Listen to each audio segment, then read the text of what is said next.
En este canal somos muy fans de las antologías, de los recopilatorios de historias cortas de terror, y una de las mejores que ha llegado, diría que en la última década, sin dudas, es esta producción británica de 3 historias, a cada cual más terrible y otra central también espeluznante.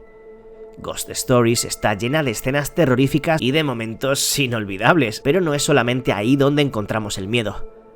Es en su atmósfera, entre sus personajes, en esos momentos justo antes de que llegue el jump scare capaces de quitar el aliento. Un trabajo que en su sencillez encuentra una forma directa de provocar verdadero mal rollo en sus diferentes relatos, donde se duda de la existencia de lo paranormal mientras somos testigos cómo llega de golpe. Un investigador, Andy Neyman, también director del film, y 3 casos que pondrán a prueba su fe, diferentes entre ellos, donde espectros, demonios y otras entidades se cruzan con sorprendente resolución. Imprescindible, eso sí, verla a solas y totalmente a oscuras. El cine de terror argentino en los últimos tiempos está fuerte y demostrando un nivel alto en ideas originales y largometrajes muy potentes. Un claro ejemplo de esto es la peculiar y maravillosa cinta donde los seres espectrales cruzan para contar un relato realmente turbio de un pequeño vecindario que sufre las consecuencias de ello. Aterrados, de Demián Rugna, tiene todos los elementos que a los fans del terror siempre nos encanta ver, pero además dando una vuelta de tuerca a todo lo sobrenatural y a lo que podemos esperar. La escena del niño en la mesa, la de ese ser alto y delgado saliendo del armario o moviéndose en la ventana, la del coche, incluso la inicial, con esa mujer siendo elevada y movida sin ningún tipo de sentido sobre la bañera. Me parece una peli genial, con momentos muy creepy, pero sobre todo con un aura de extrañeza que consigue tenernos en vilo todo su desarrollo para entender qué está sucediendo en ese lugar.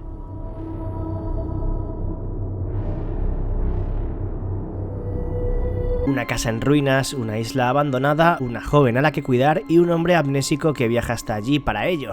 Buena combinación. Cabit es una de las sorpresas inesperadas que nos ha dejado el género de un tiempo a esta parte, haciendo mucho con muy poco, apoyando esa sensación de incomodidad en una localización deprimente y angustiosa y en una atmósfera insana de colores sobrios. Pocos personajes y un solo escenario en un relato donde se esconde de todo. No sabemos qué hay en esa casa, por qué ese conejo toca el tambor cuando parece haber algo maligno cerca, ni por qué todo parece estar conectado de alguna manera. Pero esas dudas y ese misterio son suficiente alicientes según va avanzando gracias a lo tétrico y siniestro de lo que se nos enseña. Que se esconde entre las paredes de ese sórdido lugar. Lejos de jump scares y de sustos fáciles, aquí el miedo llega de otra manera, con un final de los que no dejan a todo el mundo contento por igual.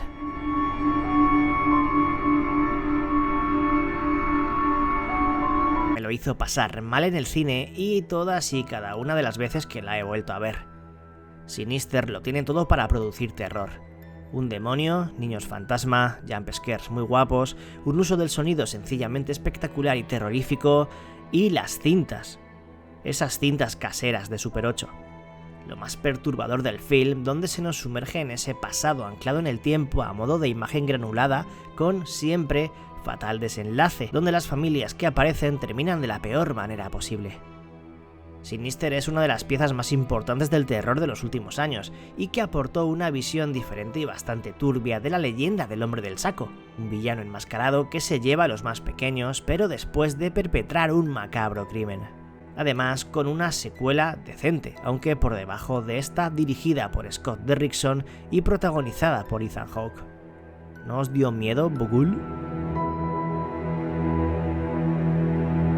Los bosques son de los escenarios más utilizados en la historia del género, siempre tan imponentes, laberínticos, amenazantes, pues pocos hay tan turbios como los que se dejan ver en el largometraje italiano que tenéis delante, una prueba de cómo dar miedo con el uso de cámaras de seguridad, primeras personas y la utilización de la cámara en mano para enseñarnos lo más terrorífico cuando quiere hacerlo. Across the River. Una peli de la que no se puede hablar demasiado para no hacer mucho spoiler, donde un biólogo, trabajando capturando imágenes, vídeos y pruebas de la vida silvestre en una montaña, intenta observar el comportamiento de los animales de la zona, pero lo que detecta en una de esas grabaciones se aleja totalmente de ser algo esperable. Y no solo ahí. Restos de tela, la sensación de notar la presencia de algo cerca de él, lo que le va a suponer ir detrás de ese misterio va a hacer que se encuentre con una verdad terrible. Haciendo muy bien lo de ser escalofriante, lo de sentir esa soledad con el prota buscando algo que da miedo ya solo en el concepto, y proponiendo un argumento que gira algo no tan novedoso pero ejecutado de manera diferente. A oscuras, de noche y con el volumen a tope se disfruta una barbaridad. Una de las reinas del terror psicológico y de involucrar los sentimientos de sus protagonistas al lado más sobrenatural para dar consistencia a una trama aterradora y difícil de enfrentar. Babadook es una de esas maravillas del terror a la que le debemos mucho de ese tipo de horror que sigue llegando desde su aparición en 2014, y es que Jennifer Kent se sacó de la manga uno de los monstruos más creepy del género moderno, de aspecto sencillo pero terrible a la vez, de difícil comprensión y el cual contaba con un libro propio que asustaba igual o más que él. Una madre y su hijo en la oscuridad de su hogar luchando contra la presencia de una sombra alargada que mira a través de las esquinas, de las paredes, de las puertas entreabiertas, espera detrás de la sábana encima de nuestras cabezas en el techo y es capaz de convertir la noche en la pesadilla más absoluta, donde su presencia merodea cada vez más cerca. Me dio mucho mal rollo en su momento y me lo sigue dando, sobre todo al recordar su voz y cómo gritaba su nombre.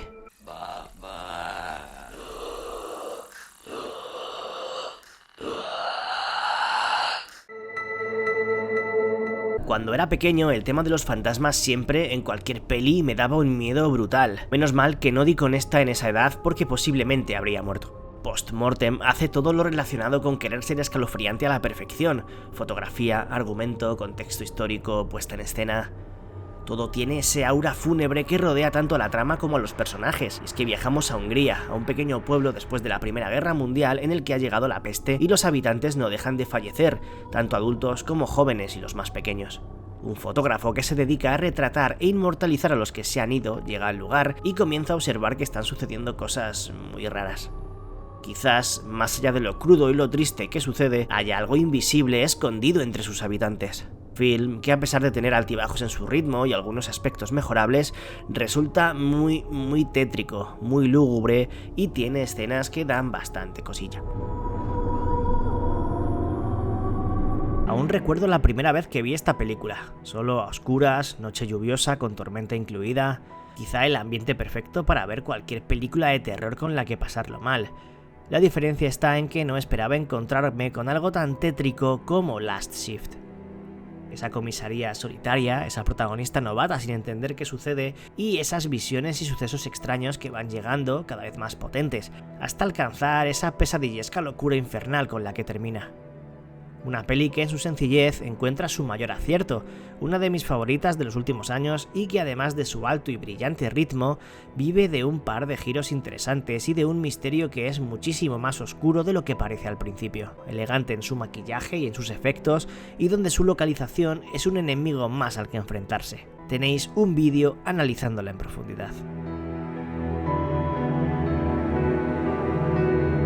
Falsos documentales terroríficos hay muchos, pero de todos los que hay que den mal rollo gracias a ese uso de la mirada subjetiva de la cámara, uno en particular me puso bastante nervioso la primera vez que lo vi. De hecho no es solo una peli, es una trilogía, cuidado que además se viene cuarta parte. Y aunque la primera es la mejor con diferencia, la más sorprendente y la que guarda algunos de los momentos más creepy vistos en el formato, creo que darle al play a todas mejora la experiencia, donde se profundiza acerca de su historia y de los misterios que esconde ese hotel Abaddon. Hell House LLC comienza con un extraño suceso, algo terrible que ocurre el día de la inauguración de una casa del terror, un accidente, algo que no está claro, pero que conmocionó a todo el pueblo. Vamos a ser testigos del pasado, de lo que grabaron los responsables de llevar a cabo la restauración de esa atracción, justo hasta el día de su estreno. Figuras que se mueven solas, esos payasos, las apariciones, ya lo veis. Uno de los metrajes encontrados más creepy, sin lugar a dudas.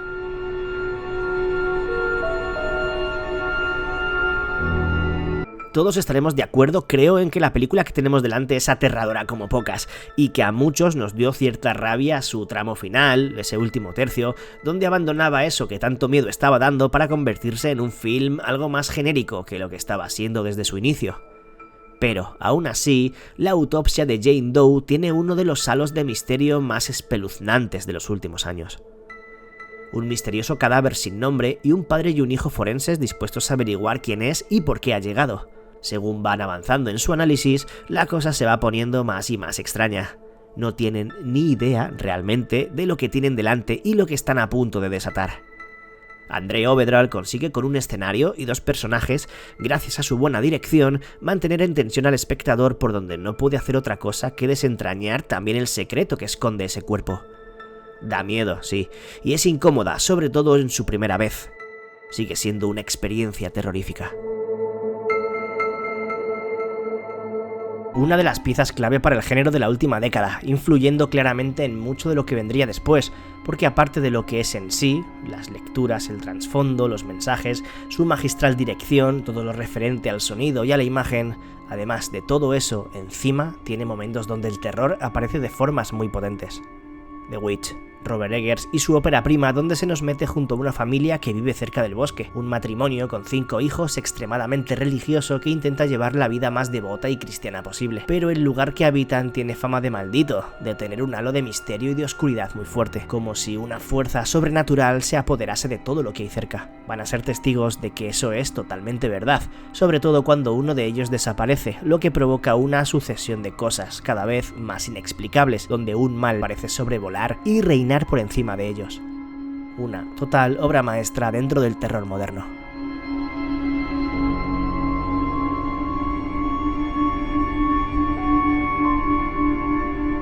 Si este vídeo es más subjetivo de lo habitual, pues la peli que tenéis delante es una debilidad personal total. Porque sí, su primera parte por 2017 me puso un poco la piel de gallina gracias a su sencillez y a contar una historia para nada original, pero de una manera tan cercana, creíble y directa que sin demasiados alardes resulta muy inmersiva. La prueba de que a veces no necesitamos ver a un fantasma, a una criatura o a un monstruo aterrador en el género para sentir miedo. The Blackwell Ghost es una saga que los fans del mockumentary celebramos y le hemos ido cogiendo cada vez más cariño, tanto a la peli como a su director y protagonista, Turner Clay, el cual, intentando hacer un documental donde capturar y demostrar la existencia de fenómenos sobrenaturales y del más allá, se encuentra con un pasado oculto en una casa relacionado con una mujer y una serie de actos terribles. El punto de partida de todo lo que íbamos a ver, y que a lo largo de sus, de momento, 7 películas, ha expandido su mundo y cambiando incluso de estilo dentro del formato. Las películas de espíritus y de fantasmas desde bien pequeño y adolescente siempre han sido una de mis debilidades en el terror, siendo de las presencias o personajes que más cosilla me han dado dentro de una pantalla. Y aunque con el paso del tiempo las cosas cambian, y los miedos obviamente también, y los espectros ya no son lo que eran, hay una película que fue capaz de hacerme regresar a esos peores momentos, a perturbarme con ellos. Inesperada y creepy como ella sola, El Canal. Porque no solo va de eso, tiene muchísimo más dentro de la sencillez que poco a poco se va enrevesando, pasando por diferentes fases. Desde, lo dicho, película de fantasmas, hasta el thriller psicológico y paranoico más oscuro donde nada es lo que parece, pero siempre hay una presencia amenazante, invisible y aterradora. Todo comienza con su protagonista encontrando unas viejas cintas en su casa donde descubre que su hogar fue escenario de brutales crímenes, y continúa por donde menos lo esperamos. Recomendación para noche de tormenta, auriculares y oscuridad total. Velar un cadáver durante la noche en una siniestra casa no suena demasiado bien. A pesar de que en principio no tiene por qué pasar nada ni el cuerpo moverse, ¿no? En The Vigil sucede todo lo contrario. Un shomer, el encargado de vigilar al difunto durante unas horas, una práctica judía habitual, comprueba, después de aceptar el ejercer de ello a pesar de estar en crisis de fe, que el viaje nocturno al que se va a enfrentar va a tener de todo. Enseguida se da cuenta de que algo no va bien y empiezan a pasar cosas extrañas. ¿Y si hubiese un demonio dentro de ese cuerpo? Peli que funciona muy bien y que a pesar de su simpleza da lo que promete y consigue dar, sí, muy mal rollo a medida que avanza, y el protagonista va poco a poco perdiendo la cordura, cuestionándose qué está pasando realmente. Aún a pesar de dar la sensación de que todavía podría haber sido mucho más terrorífica, es genial. Pesadilla cerrada y silenciosa, terror psicológico del bueno. Triste, sucia, macabra, dura, impasible, cruda, terrorífica, deprimente y visceral. Los ojos de mi madre. Una de las películas más especiales del género en los últimos años, no tan solo en el uso de ese blanco y negro tan hipnótico y que funciona de maravilla, sino en la historia que se nos cuenta y de la cual hay que hablar lo mínimo para evitar caer en el más pequeño de los spoilers. Una familia, una inesperada visita y a partir de ahí una serie de acontecimientos que irán haciendo que nuestros ojos también tiemblen en una vorágine de maldad y de tristeza en un marco de terror como pocas veces hemos visto.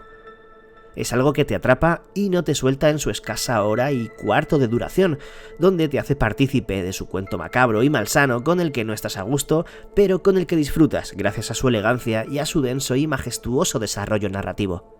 No hay película que todavía se le parezca.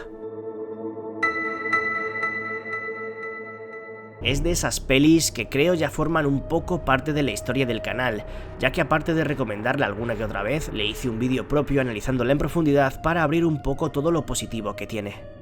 Possum puede no dar un miedo tan visceral o tan directo como otras del vídeo, pero sí que consigue perturbarte más y más gracias a su protagonista, su pasado, lo que esconde en esa maleta y los miedos a los que tiene que hacer frente totalmente solo y sin salida. Una metáfora cruel y bastante visual del dolor y de todo aquello que no nos abandona. Un recuerdo enquistado representado física y visualmente en un monstruo de largas patas y rostro fantasmal siempre acechando, y al cual su personaje principal, un brillante Sean Harris, no puede soltar. Siempre vuelve. Gris, deprimente y con una atmósfera muy bestia, donde el aire falta y donde el horror es algo mucho más retorcido y singular de lo habitual. Una genialidad muy turbia.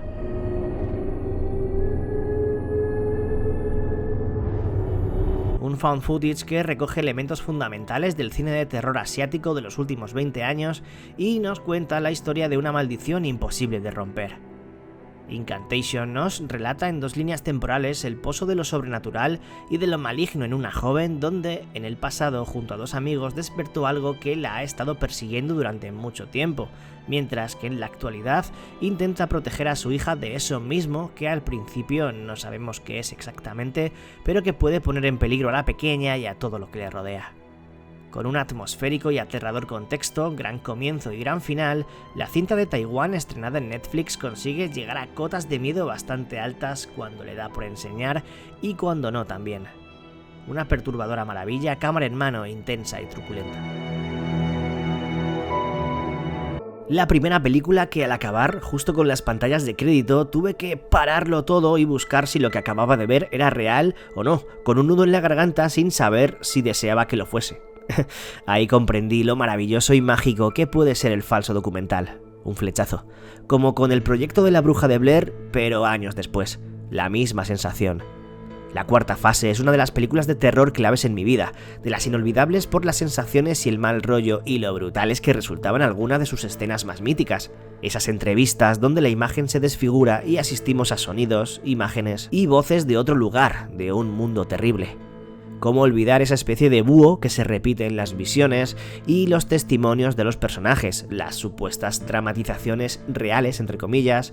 En fin, me sigue flipando más de 10 años después de su estreno y sí, sigue dando miedo. No como la primera vez, obviamente, pero tiene todavía algo especial. Y si la atmósfera de la peli anterior era opresiva y aterradora, la de esta no sé cómo catalogarla.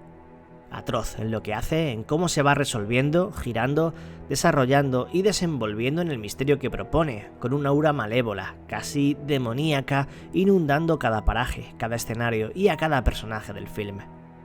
The Wailing es una película única, un thriller de terror coreano en el que un policía intenta resolver una serie de asesinatos y crímenes brutales carentes de explicación racional. Un caso en el que se meterá de lleno entrando en un mundo sobrenatural con desenlace simplemente indescriptible. Demencial largometraje que, a pesar de su comienzo poco convencional, regala una segunda mitad de viaje de puro y verdadero terror. Cargadísimo de oscuridad y de sorpresas en un denso clima incierto en el que nada es lo que parece y el mal aguarda. Si os digo de qué va exactamente la peli o qué enemigos aguarda, además de haceros un spoiler guapísimo y que no sé muy bien por qué en todas las sinopsis oficiales ya se cuenta, seguro que pensáis, si no la habéis visto, que no puede ser tan terrorífica.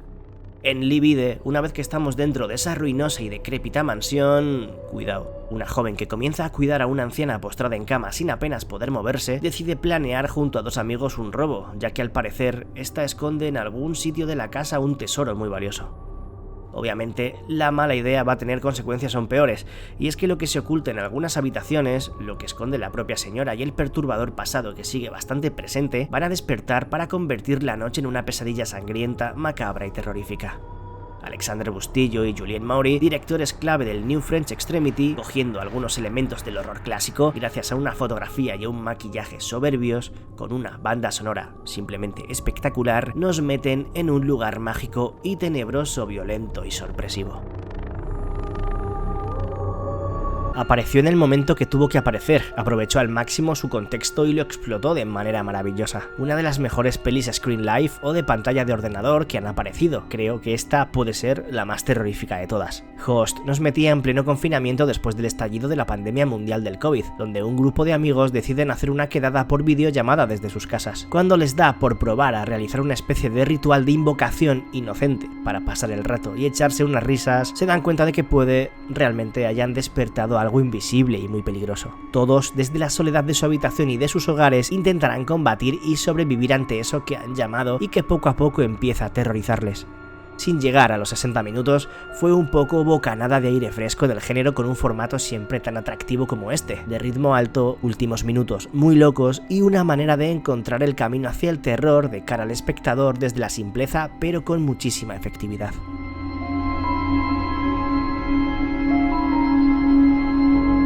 Viajamos un pelín más al pasado que con el resto del vídeo, sin salirnos de los 2000 por supuesto, ya que a pesar de que se trata de una de 2005, no sería hasta bastantes años más tarde cuando llegaría a muchos de los que estamos por aquí. Y el resultado de verla fue algo difícil de olvidar durante mucho tiempo. Una de las películas asiáticas más aterradoras de toda la historia, estoy convencido, donde se recogía todo lo creepy y fantasmagórico del J-horror de la época para dar forma a uno de los metrajes encontrados más macabros de todos los tiempos, Noroi. Un cuento japonés con una de las maldiciones que más miedo me han dado de toda mi vida. Rituales, posesiones, desapariciones, un misterio cada vez más enrevesado y algunas de las escenas imborrables del género que siempre recuerdas. Puede que la menos convencional de toda la lista, pero para mí una de las experiencias más inolvidables delante de una película de terror. Conozco muy poca gente que la peli que viene ahora no le guste. Da igual que le haya dado más o menos miedo, le haya vuelto más o menos loco. Creo que es de las pocas películas importantes de los últimos años que unen a su favor a un porcentaje bastante alto de aficionados al terror. Aún recuerdo ese 2018 y cómo, sin saber nada de lo que trataba, la vi por primera vez, pensando, bueno, vamos a ver qué ha hecho esta vez el director de Martyrs. La sorpresa no pudo ser mejor. Ghostland es un viaje total entre realidades donde nada es lo que parece y se pasa de un subgénero a otro sin tiempo para pestañear, donde lo que parece va a ser una especie de slasher en el que una madre y sus dos hijas van a sufrir una home invasion por parte de unos psicópatas, se transforma en otras cosas varias. Los que la habéis visto sabéis de lo que hablo. La peli juega mucho con el espectador y llega a un punto en el que ya no sabes qué ves en ese momento, pero es una sensación espectacular gracias a su desarrollo. De esas que dan para teorías y varias lecturas después de su final. Violenta, dura de ver, asfixiante, paranoica y muy especial. Ojalá no tarde mucho el bueno de Pascal Laugier en volver con una producción de este calibre.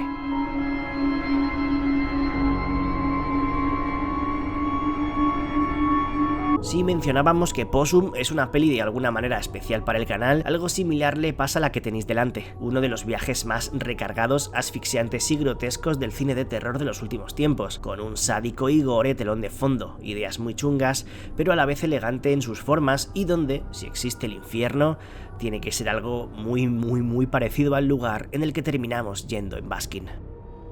El trabajo de Kane Brenol nos mete junto a un grupo de policías llegando a un edificio abandonado tras recibir un aviso por radio, solicitando su presencia inmediata. Allí, incluso antes de poner el pie, ya ven que no va todo para nada como debería. El lugar al que van a entrar tiene difícil salida y también difícil explicación lógica. Una bizarrada muy especial que juega con lo visceral y lo visualmente desagradable en algunos puntos, mezclándolo con un trasfondo metafísico, pudiendo tocar el horror cósmico incluso. Es una de esas cintas que guardan un aura especial y que aparte de hacérnoslo pasar mal viéndola, se quedan, o al menos en mi caso, se queda contigo en un recuerdo muy particular. Antes comentaba que Ghostland era una película que no dividía demasiado a los espectadores, gustando a casi todo el que la ha visto. Exactamente todo lo contrario. una que más no ha podido dividir al espectador, desde gente que le da un 10 hasta otra que le ha dado un 0, o te encanta o la odias, por lo general. Luego hay quien se mueve en un punto intermedio, pero bueno, yo me encuentro más cerca de los que le ponen el sobresaliente, la verdad. Sabéis que para mí fue de lo mejor de 2022. Lo que sí hay que decir es que te guste, más o menos, después de terminarla, lo que no provoca es indiferencia. Speak No Evil, la producción danesa que ha levantado ampollas y polémicas por donde ha pasado y de la que ya se prepara incluso remake norteamericano para 2024 con James McAvoy y Mackenzie Davis. Una familia es invitada por otra a un fin de semana a su casa y allí pasan cosas. Se ve que los anfitriones no están demasiado bien. Lo que sucede después, tremendamente turbio, yendo a más, mostrando el significado completo de la palabra horror en sus últimos 10 minutos finales, donde no puedes creer que eso de verdad vaya a terminar así.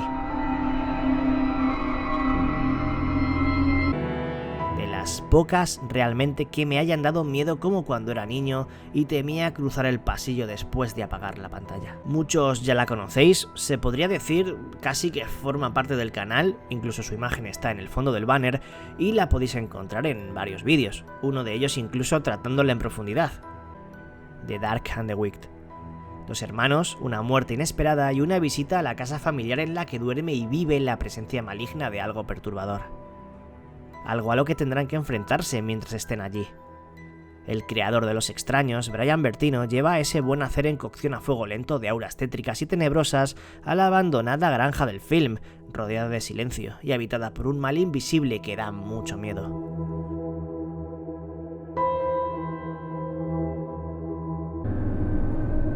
Bueno, mockumentary coreano nuevo. Tiene pinta de beber bastante del estilo de Noroi o de Maleficio, quizás tenga un poco de Lake Mungo por lo que se ve en el tráiler. Bueno, no sé, vamos a darle al play, ¿no? Joder, qué mal rollo, tío. Cuando ya no esperas muchísimo sorprenderte con que una peli logre dejarte esa sensación de verte pequeño ante la soledad entre tu presencia y la de la pantalla, llega Marui Video para, desde el minuto 1, hacerte su presa y provocar que la oscuridad se vaya apoderando del visionado. Unos documentalistas que ven en la grabación de un homicidio muy extraño el reflejo en un espejo de algo que no debería estar ahí. Lo que viene después es un enigmático abismo de pesadillas y misterios violentos sin resolver. Buen terror asiático estilo fan footage del que te hace arroparte con la manta hasta la cabeza. Ojalá si la veis os dé el mismo mal rollo que a mí.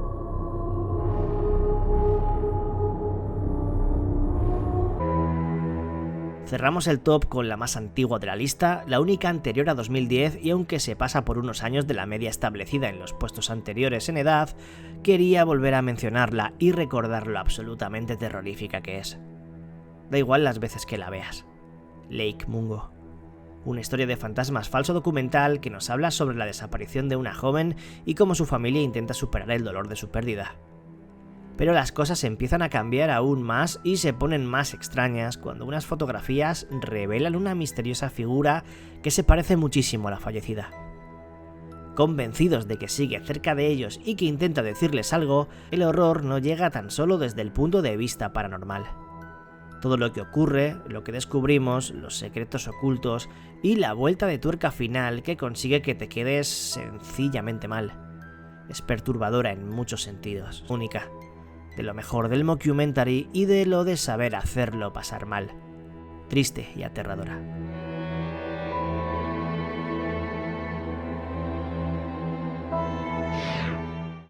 Gracias a los mecenas de Patreon, se os quiere un montón, sois muy importantes para que esto continúe adelante. Y bichos, completad el top vosotros en la caja de comentarios con vuestras pelis que os hayan dado miedo de verdad. Dejad ese pedazo de like, suscribíos y nos vemos en la próxima. Un saludo a todos y a todas de parte de Bicho14.